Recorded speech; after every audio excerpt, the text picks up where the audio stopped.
មិនតសាគឺមិនបានតែម្ដងនេះជាវត្តខ្មែរយើងឈ្មោះថាវត្តខេមរាំងសារាមនៅប្រទេសអូស្ត្រាលីចឹងបានគេថាខ្មែរយើងទៅណាក៏មិនដែលចោលអត្តសញ្ញាណរបស់យើងដែរហើយអត្តសញ្ញាណរបស់ជនជាតិខ្មែរយើងគឺការកាន់ព្រះពុទ្ធសាសនានេះតែម្ដង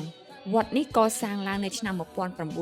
1989ដោយ refugee ឬក៏ជនភៀសខ្លួនពីសង្គ្រាមពីប្រទេសកម្ពុជាពួកគាត់កសាងវត្តនេះឡើងគឺដើម្បីប្រារព្ធព្រះពុទ្ធសាសនានិងជុំគ្នាបងប្អូនខ្មែរវត្តនេះមិនឆ្ងាយប៉ុន្មានពីទីក្រុងស៊ីដនីទេបើអ្នកទាំងអស់គ្នាជិះឡានតែ30ទៅ40នាទីតែប៉ុណ្ណោះដូច្នេះខ្ញុំអញ្ជើញអ្នកទាំងអស់គ្នាទស្សនានៅចង់និយាយថាបរិស្ថាននៅក្រៅវត្តជុំវិញវត្តនិងនៅក្នុងវត្តហើយនៅកន្លែងនេះគឺនាពេលព្រឹកឡើងអ្នកទាំងអស់គ្នានៅពេលដែលបងប្អូនគាត់ដាក់ចង្ហាន់ថ្វាយព្រះសង្ឃនិងប្រគេននំនែកលុយកាក់ផ្សេងអ្នកទាំងអស់គ្នាខុសពីវត្តអារាមនៅប្រទេសកម្ពុជាយើងគឺខាងក្នុងគឺចម្លាក់ក្បូរក្បាច់រចនាអីគ្រាន់តែជាការរូបភាពនៅលើជញ្ជាំងបិទរូបភាពនៅលើជញ្ជាំងផ្សេងខុសពីវត្តនៅប្រទេសកម្ពុជាយើងគឺចម្លាក់ក្បូរក្បាច់រចនាដោយផ្ទាល់ដៃនៅលើជញ្ជាំងផ្សេងតែម្ដងទោះជាយ៉ាងណាក៏ដោយក៏យើងមានអារម្មណ៍ថាដូចជាយើងនៅវត្តក្នុងប្រទេសកម្ពុជាយើងពេលដែលយើងកំពុងអង្គុយស្ដាប់លោកសូត្រធម៌និងឃើញរូបបដិមាព្រះពុទ្ធផ្សេងដោយសារថ្ងៃដែលខ្ញុំចូលរួមគឺជាបុណ្យចូលឆ្នាំនៅឡើយយើងឃើញបងប្អូនគាត់សម្ដែងរបាំបើខ្ញុំមិនច្រឡំទេគេហៅថារបាំត្រុដិនៅក្នុងវត្តដូច្នេះធ្វើឲ្យទេសភាពទស្សនីយភាពពិតជាសប្បាយមែនទែននៅក្នុងវត្តហើយបើអ្នកទាំងអស់គ្នាមើលទៅខាងក្រៅវត្តគឺគេមានពូនដីខ្សាច់ដើម្បីឲ្យអ្នកទាំងអស់គ្នាធ្វើការពូនដីខ្សាច់ផងដែរនិយាយទៅការរៀបចំគឺសឹងតែដូច 100% នៅក្នុងវត្តអារាមរបស់យើងនៅក្នុងប្រទេសកម្ពុជាតែម្ដងនេះគឺជាកន្លែងពួនដីខ្សាច់ដែលបងមីង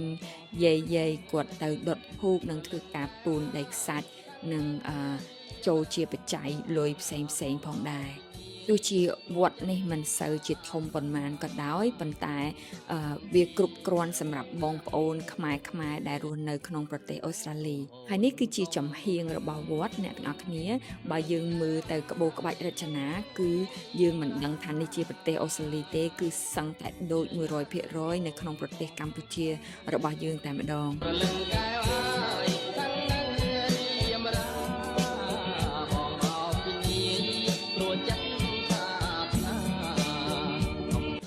ហើយក៏គេមានកฎមួយផងដែរសម្រាប់គោរពវិញ្ញាណក្ខន្ធទៅដល់អ្នកដែលចែកឋានទៅហើយមានតែមួយតែប៉ុណ្ណោះអ្នកទាំងអស់គ្នា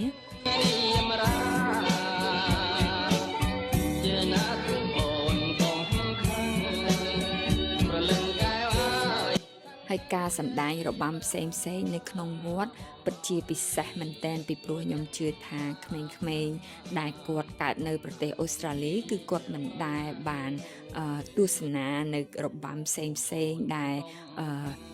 មកពីខ្មែរយើងផ្ទាល់តែម្ដងចឹងទេដូច្នេះនេះគឺជាទំនៀមទម្លាប់ឬក៏ការសម្ដែងល្អមួយដែលពន្យល់ក្មេងៗជំនាន់ក្រោយដើម្បីឲ្យស្គាល់ពីវប្បធម៌ទំនៀមទម្លាប់របស់ខ្មែរហើយមួយវិញទៀតខ្ញុំឃើញបងយាយតាមីងពូប្អូនផ្សេងដែលគាត់មានសម្លៀកបំពាក់ជាខ្មែរគឺគាត់ព្យាយាមស្លៀកពាក់ខ្មែរខ្ញុំគិតថានេះពិតជាពិសេសមែនតើហើយឥឡូវនេះគឺលោកព្រះសង្ឃកំពុងតែដើរបិណ្ឌបាត